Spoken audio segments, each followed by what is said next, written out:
Before he became one of the biggest stars in the country, Coco Martin was just another quiet, hard-working young man trying to survive. He wasn't born into wealth or showbiz connections. He came from a simple family in Novaliches, and when life got too hard, he made the decision to leave the Philippines and work abroad. Not to chase luxury, but to give his family a chance at a better life. Coco worked as a janitor in Canada.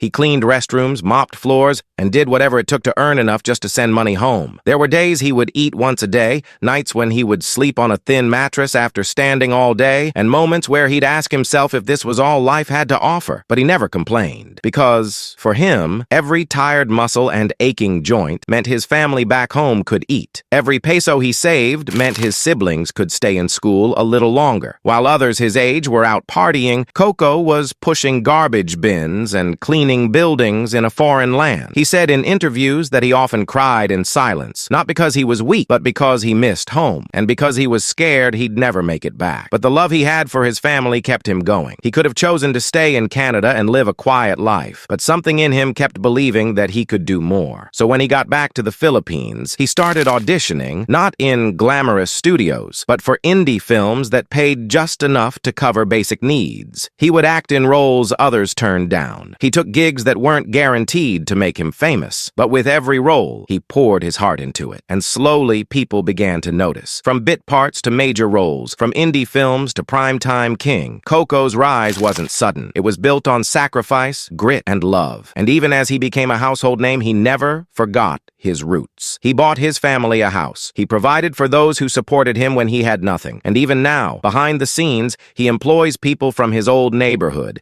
gives jobs to those who are struggling, and shares his blessings without making a show of it. Because Coco knows what it's like to be hungry, to be scared, to be uncertain about tomorrow. His story isn't just about stardom. It's about a man who gave up his comfort, delayed his dreams, and risked everything just so his family could live a little better. That's real love. And that's what makes his story worth telling. Not the lights, not the fame, but the heart that got him there. If you're ever feeling tired, remember Coco's story. Sometimes the hardest roads lead to the most beautiful destinations, and they're almost always paved with sacrifice.